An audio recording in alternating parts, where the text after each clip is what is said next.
Welcome to part 3 of our fastener demo. Today we're going to concentrate on talking about nails, and we're going to go over some of the definitions that we use to describe the different types of nails that are available through both online resources and your local hardware store.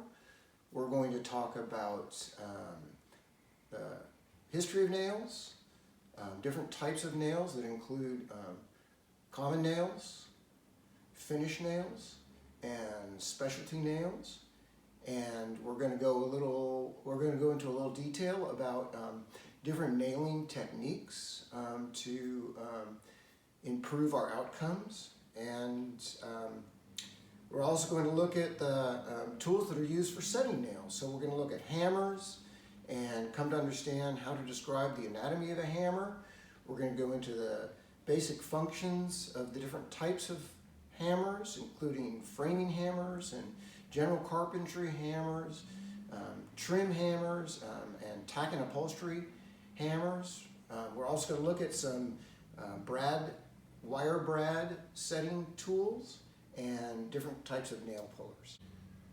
To really understand and appreciate the way that nails are able to lend themselves towards specific applications is greatly enhanced by having a good fundamental understanding of the nature of the materials that we're working with. So although our focus is going to primarily be on applications that are used for woodworking, we're also going to look at some other specialty nails that include nails that are used in cementitious materials like concrete and masonry.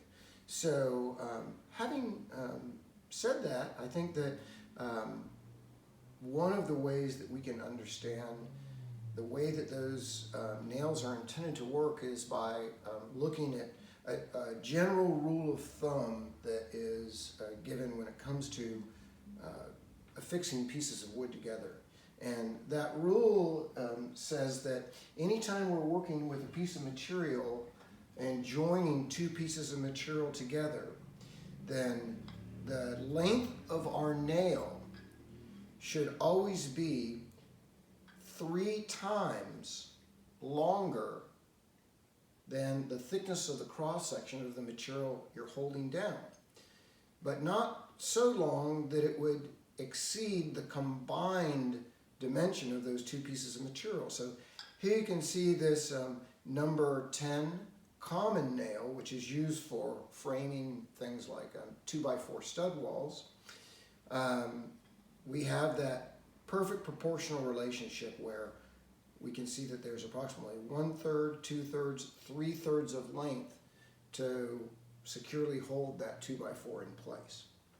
Now, the point on the end of a nail is sharpened in a way that is more conducive to manufacturing and less conducive to application. And by that I mean that the end of most nails are faceted or have a wedge cut onto the tip of that nail.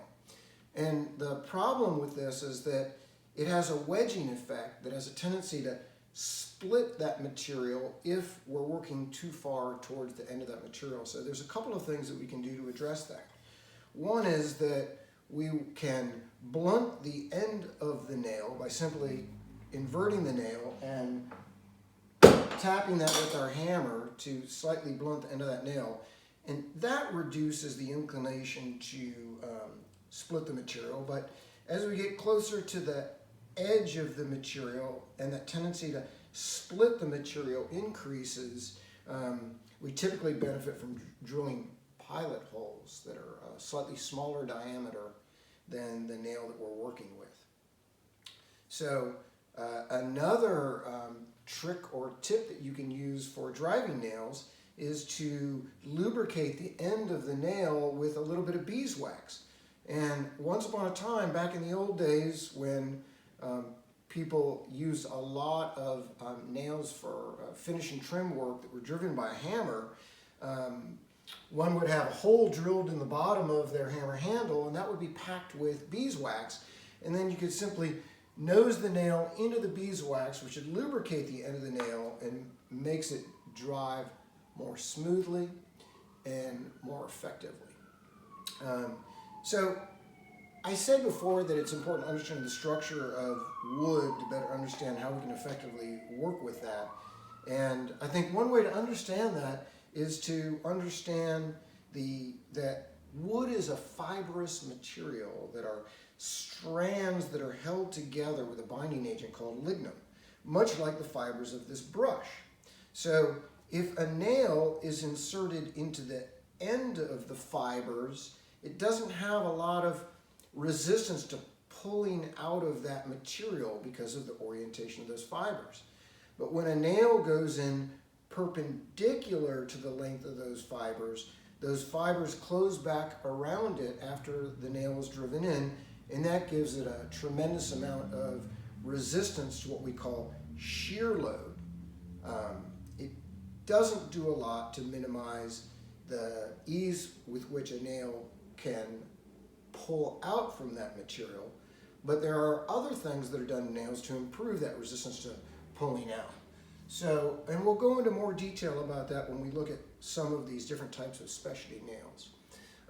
One other technique that's commonly used to minimize the inclination of the nail to pull out is to do what's called V-nailing, which means that our nails are coming in at opposing angles. So if a load or force has a tendency to want to pull that nail out, if they're V'd in opposing directions, there's more resistance to its inclination to pull out or withdraw.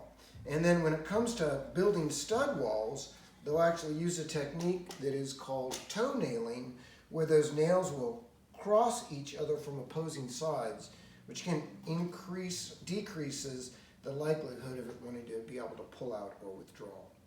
So, what do we know from this?